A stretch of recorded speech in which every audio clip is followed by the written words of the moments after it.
Mais um episódio sensacional e dessa vez com o anime mostrando a que veio. Lutas incríveis no universo que se mostra cada vez mais original e uma animação que não decepciona em nada. Vamos comentar então o segundo episódio de Gachakuta, um anime que acabou de estrear e já tá chamando bastante atenção nessa temporada. Se quiserem que eu volte aqui pra gente comentar toda semana o nosso Dia do Lixo, pode ser assim? Se tiverem uma ideia de nome melhor, por favor, deixem sugestões. Eu volto pra comentar todos os domingos episódio novo de Gachakuta aqui com vocês. Mas antes disso, só lembrando, a promoção acaba hoje pra você ganhar uma camiseta oversized como essa que eu estou utilizando aqui ou qualquer outra de manga comprida da minha coleção em loja.com.br/Gabi-Xavier. Promoção de inverno, você compra um moletom incrível, quentinho, super bem feito e você ganha de graça ou uma camiseta de manga comprida ou oversized. É só colocar as duas coisas no carrinho, moletom e camiseta que você quiser, adicionar antes de finalizar a compra o cupom inverno e pronto, você não paga e é envio pro Brasil todo. loja.com.br/Gabi-Xavier acaba hoje, aproveite. Segundo episódio, gente, o segundo episódio eu já assisti na premiere que eu vi, falei pra vocês no Anime Friends, e eu pude ver a reação da galera que tava ao redor de mim, que foi muito positiva. Afinal de contas, se o primeiro episódio já mostrou que o anime veio com extrema qualidade, o segundo reforçou isso ainda mais, porque as cenas de ação foram ainda maiores, mais impactantes, em mais tempo de tela, utilizando especialmente os monstrões de lixo, depois que o protagonista acaba sendo jogado para este submundo, e é neste submundo que a gente tá vendo algumas novas informações que parecem ampliar ou só começar a ampliar o universo de Gachakuta. Se você ainda não assistiu ao primeiro episódio, tem um vídeo comentando aqui no canal, mas em resumo, o protagonista Arudo, ele foi acusado injustamente de um assassinato, inclusive do cara que o acolheu, foi praticamente um irmão mais velho, uma espécie de pai, o Regito, e além dele precisar lidar com o fato de ter visto o assassino, não ter conseguido pará-lo, do cara morrer na sua frente, ele ainda foi culpado e na hora da, entre aspas, execução, ele viu o cara que era o responsável por isso na sua frente, a menina que ele gostava desconfiando dele, jogando a culpa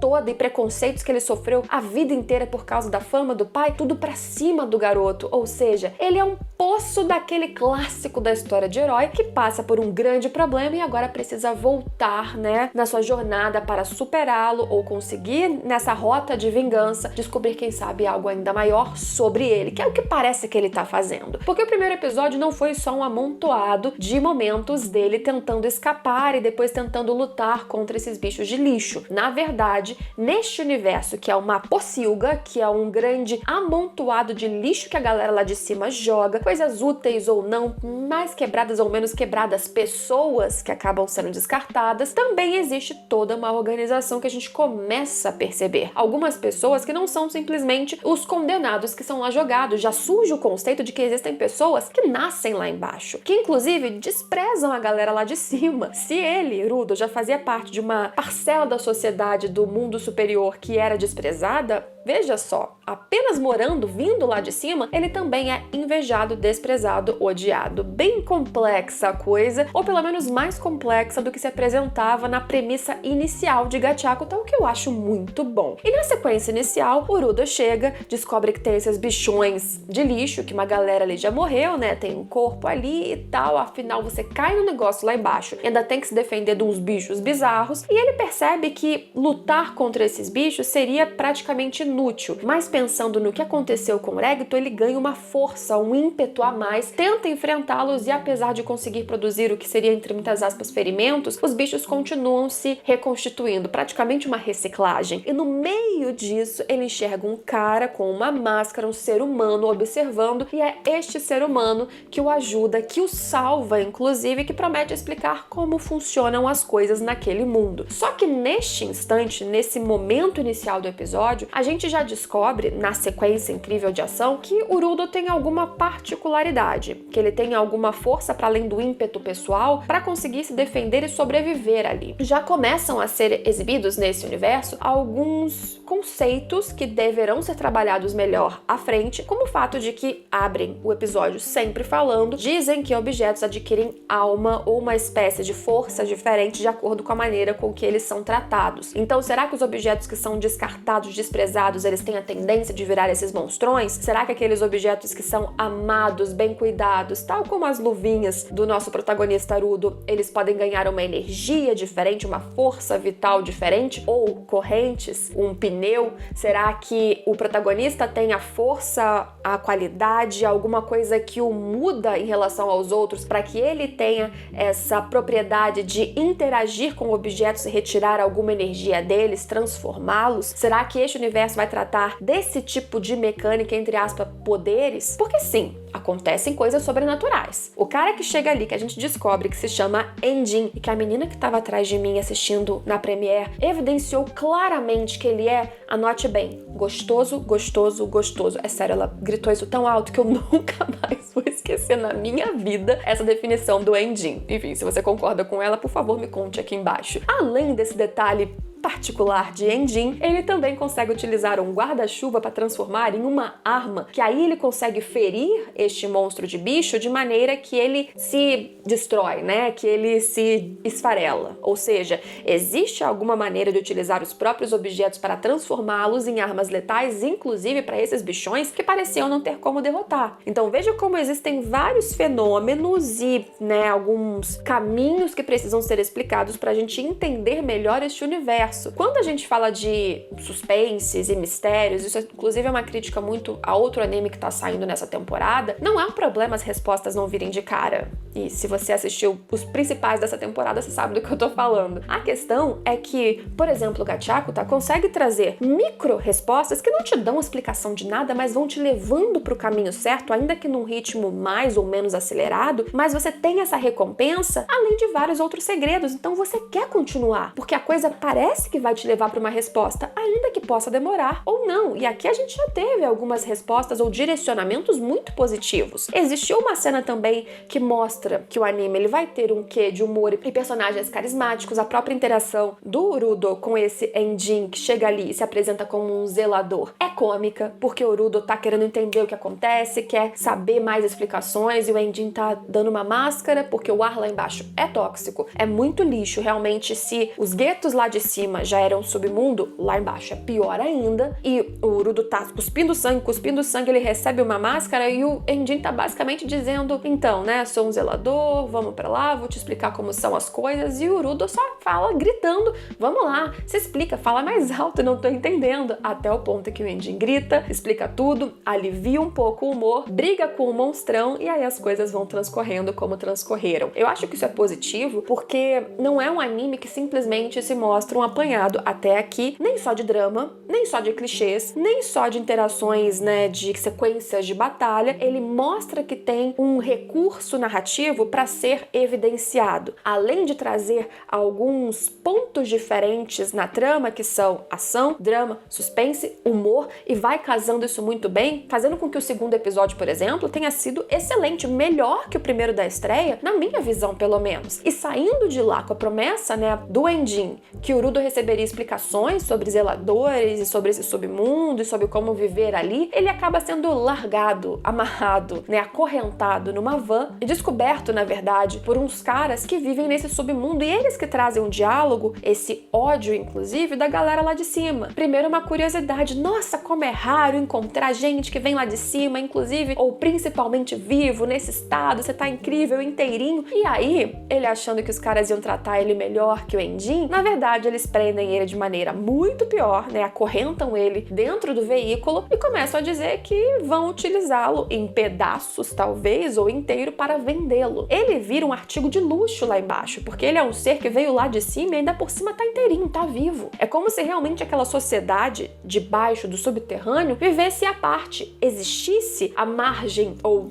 abaixo da sociedade padrão, a sociedade que é considerada superior. Imagine o quanto várias dessas pessoas lá de cima, ou a maioria, ou a totalidade, quem sabe, do cidadão comum, desconheçam a ideia de que existe toda essa organização lá embaixo, de que existem essas pessoas que não podem comer ou ter tudo que existe lá em cima. Só que o curioso, quando esses caras começam a ameaçar o Urudo e começam a dar pra ele o que seria resto de comida como lixo, inclusive pra eles lá embaixo, objetos se alimentarem achando que eles vão estar ofendendo o garoto, tipo, ó, você tem que ficar alimentadinho porque você é um artigo aqui de luxo pra gente vender, mas vai comer essa porcaria. O Urudo, que tem toda essa relação, desde o primeiro episódio já evidenciado, né, com o lixo, com os objetos, que as coisas não são descartáveis enquanto elas forem úteis, ele come aquilo que os outros consideram ruim com boca cheia, dizendo, não, isso aqui é bom. E ele come aquilo com boca cheia e, na verdade, o jeito que os caras tratam aquele alimento, o que pra ele é um alimento, deixa ele com raiva. E enraivecido, ele acaba aí sim despertando uma espécie de poder,